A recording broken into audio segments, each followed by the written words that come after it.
President Trump's use of pardons is a Rorschach test of sorts on how people view his second term. For some, he's undoing Justice Department, quote, weaponization. For others, he's letting loyal followers get away with crimes. Earlier this year, President Trump pardoned around 1,500 people for their involvement in efforts to overturn the 2020 presidential election. As we near the 5th anniversary of the January 6th Capitol attack, one high-profile election denier remains behind bars.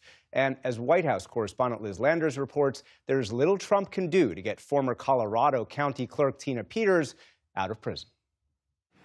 President Donald Trump has been on a pardoning spree of late, using his executive power to bestow clemency on convicted businessmen and the former president of Honduras. No one up in necessary. Well, they didn't make a mistake. They erased it. He recently announced on social media that he was pardoning Tina Peters, a former Colorado County clerk, though his pardon power only covers federal crimes, not her state convictions.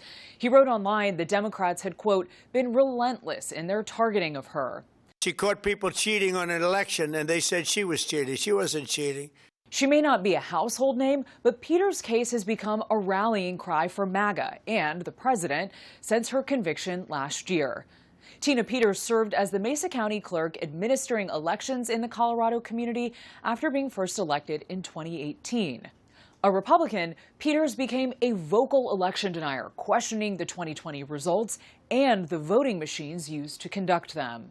No one has addressed looking into the machines to see what has been happening by these vendors, by this vendor that manufactures the machines and what goes on. It's been a mystery box, a mystery black box.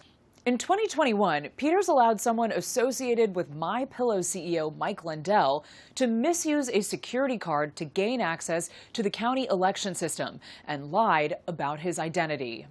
And she knows what she did, and she knows what she did was brave, but it wasn't wrong. Her attorney, Peter Tickton, says Peters doesn't regret her actions. For her to admit to wrongdoing would have to be because she's either brainwashed herself or others brainwashed her. Or she'd be living a falsity. Peters was charged in 2023 with 10 counts related to the scheme. A Republican district attorney prosecuted the case.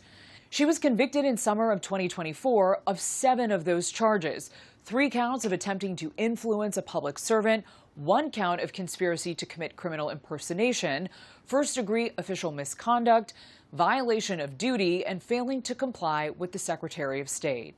The district judge sentenced her to 9 years in prison, not mincing words at her sentencing. Your lies are well documented, and these convictions are serious. I'm convinced you would do it all over again if you could. You're as defiant as a defendant as this court has ever seen. You are no hero, you abused your position, and you're a charlatan. During his second term, President Trump has repeatedly pressured the Justice Department and Colorado officials to pardon or release Peters, writing in August, quote, if she is not released, I'm going to take harsh measures.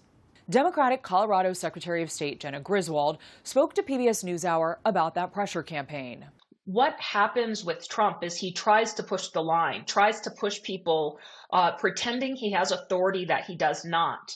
And if they refuse an unlawful order or an unlawful executive order or request, then the retaliation starts from him, but also the far right. This is just the latest in a series of moves to rewrite the 2020 election. The president recently pardoned prominent members of his 2020 campaign legal team who had not been charged with federal crimes, including Rudy Giuliani and attorney Sidney Powell. And on his first day in office, he pardoned more than 1,500 January 6 defendants. Griswold says that Trump's pardon for Peters has clear limits. She was convicted under our state laws in a state court, and the president does not have authority to issue pardons for state convictions. That's very clear in the Constitution. I need this. But Peters' attorney believes the Constitution is being misinterpreted, a revelation that struck him as he watched the 2012 film Lincoln. I am the President of the United States of America, clothed in immense power. We're looking at it now, post the Civil War, when the central government, the federal government, became the strong central government that it is that really made the United States into one cohesive government, one cohesive country, instead of a conglomeration of countries, which it originally was. So when the framers wrote for offenses against the United States, they weren't talking about it, they were talking about them. Are there any examples that you can think of a president pardoning a state crime or state conviction? So there are, but I really need to delve into it a little bit deeper. Colorado's Democratic Governor Jared Polis said after the president's announcement that the courts will decide the matter. Tickton hopes it reaches the highest court in the land. The Supreme Court of the United States has a good number of the justices are fundamentalists. They are smart enough to understand what the Constitution really means. You got to look at the minds of the founders. What did they mean?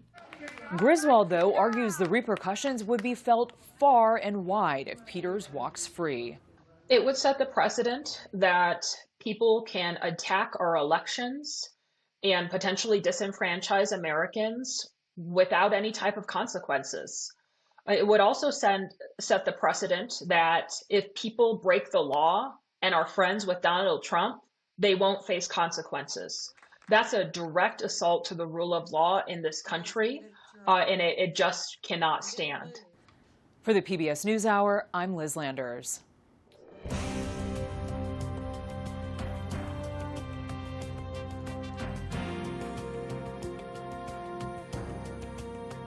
Hey, just a minute before you move on, I want to say thank you for watching and for supporting us.